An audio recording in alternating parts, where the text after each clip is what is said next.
7 ans, ça fait 7 ans que j'ai rien sorti sur cette chaîne. Yo.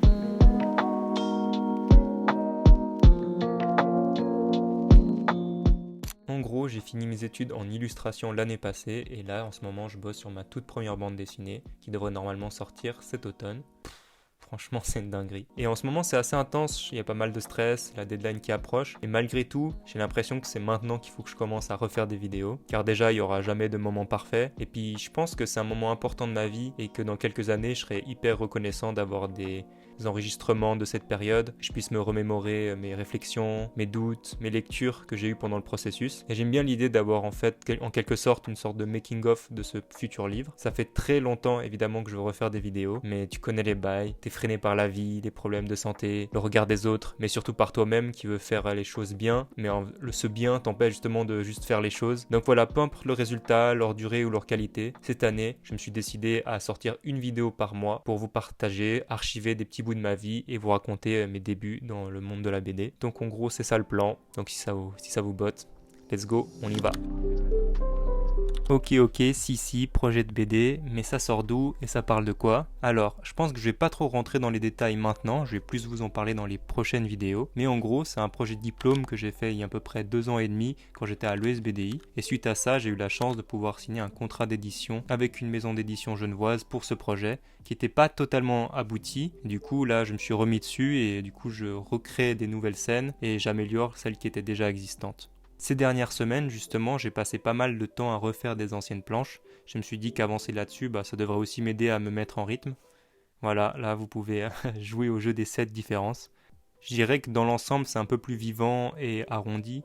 Les éléments sont un peu mieux placés, surtout les bulles, et j'ai un peu plus de variation dans l'épaisseur des traits. Le truc un peu galère, c'est que j'avance pas vraiment de manière chronologique. Mon histoire, en gros, elle est composée de plein de mini-scènes de 2 pages, donc il y a beaucoup d'allers-retours et il y a toujours beaucoup de phases de réflexion et ça crée pas mal de friction dans ma manière de travailler. Mais bon voilà, on apprend sur le tas, petit à petit. C'est dur aussi de prendre du recul quand t'as tout le temps la tête dans le projet. Donc voilà, c'est aussi important de parfois savoir déconnecter.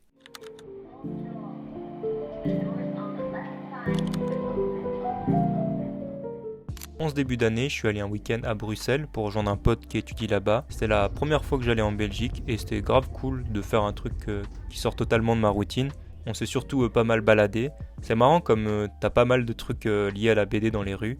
J'ai aussi appris qu'il y avait 2 types de gaufres, les bruxelloises et les liégeoises. Et on a aussi visité un musée avec des tableaux de vieux maîtres. Je vais pas si souvent voir des expos, mais en général j'aime bien le faire quand je suis dans un autre pays.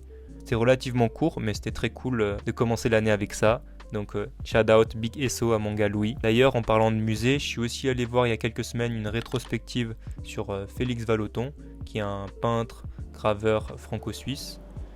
Et j'ai pris pas mal de photos de trucs qui pourraient potentiellement m'inspirer pour ma BD, surtout des dessins en noir et blanc et des gravures. Et vu que je parle d'inspiration, ça me fait penser qu'avec des potes, on va lancer un podcast où on invite des auteurs de BD pour parler d'un de leurs projets de livre ensemble. Ça s'appellera Allocase et je vous tiens évidemment au courant dès que ça sortira. C'est en tout cas grave inspirant de pouvoir échanger avec d'autres auteurs et autrices de leur parcours, de leurs projets. Vu que faire de la BD, c'est un taf qui est relativement solitaire, je me sens extrêmement reconnaissante de pouvoir faire ce projet avec des potes. Et un peu comme ces vidéos, il y aura pas mal de problèmes techniques, je pense qu'on est encore grave en train de se chercher, mais s'il y a un truc dont je suis fier, c'est que cela ne nous empêche pas de le faire quand même, et c'est en le faisant qu'on va s'améliorer, donc assez hâte de voir comment ce projet va évoluer.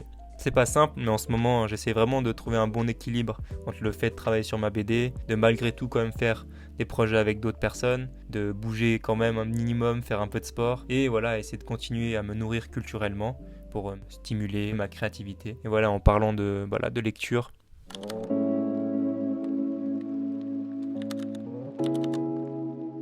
Il y a un truc que je voulais faire aussi, c'est que je lis pas mal, mais j'ai tendance à un peu oublier ce que je lis. Donc ces vidéos mensuelles, c'est aussi le moyen d'archiver mes lectures et ça me permettra aussi de vous partager mes coups de cœur du mois. Du coup, qu'est-ce que j'ai lu récemment? J'ai pas l'impression d'avoir lu beaucoup. Ah oui, j'avoue que j'ai vraiment grave kiffé le manga Hirayasumi de Keigo Shinzo. J'ai lu les 3 premiers tomes et ça m'a vraiment fait trop du bien. J'avais déjà lu quelques trucs de cet auteur, mais là ça m'a vraiment donné envie de découvrir ses autres œuvres. En gros, dans Hirayasumi, On suit un type hyper chill qui commence à vivre en coloc avec sa cousine. Et c'est vraiment un récit tranche de vie qui te fait apprécier les petits bonheurs simples du quotidien. Je recommande chaudement. Sinon, rien à voir, mais j'avais lu genre, je crois, je sais pas, les 5 premiers tomes il y a 10 ans, je sais pas, du manga Hajin. Et récemment, j'ai recommencé à les lire. Et c'est plutôt stylé. C'est fou comment le dessin il évolue entre le tome 1 et la suite. Genre il trouve vraiment son style petit à petit et je crois que j'ai rarement vu un changement de chara-design aussi flagrant.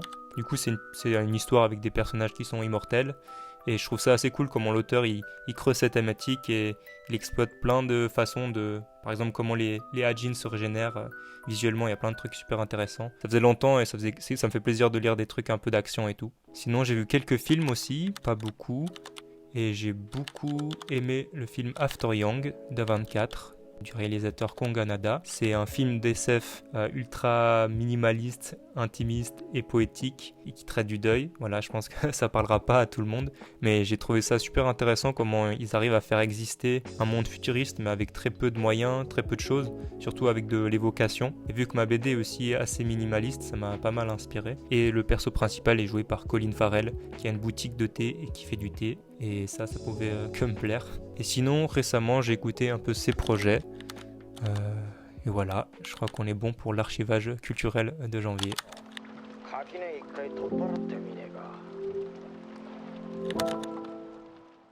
Je vous cache pas que j'ai beaucoup réfléchi sur le fait de trouver le bon sujet pour cette vidéo. Est-ce que je parle du fait justement de refaire des vidéos ou alors de faire les choses sans la pression du résultat, ou encore juste du fait que je bosse sur ma toute première bande dessinée. J'ai pas mal cogité pour trouver un angle intéressant pour raconter tout ça et j'avoue que au final je sais toujours pas trop et clairement je me suis retrouvé à la fin du mois avec plus trop de temps pour la faire cette vidéo. Donc c'est peut-être un peu confus mais je pense que au bout du compte je pense que vous l'avez compris, mon but avec cette première vidéo c'était pas de faire quelque chose d'abouti ou de vraiment hyper construit, c'est juste le fait de faire et d'apprendre un peu sur le tas. C'est en faisant qu'on apprend et à trop réfléchir, au final je fais rien. Donc c'était plutôt pour moi une manière de tenir les engagements que je me suis donné, de lancer la machine, l'inertie pour le reste de l'année. Du coup je suis juste content d'avoir fait les choses et je suis évidemment à l'écoute si vous avez des retours. Ces vidéos je les fais aussi évidemment pour qu'on puisse partager des trucs autour de la création, de la narration, du dessin.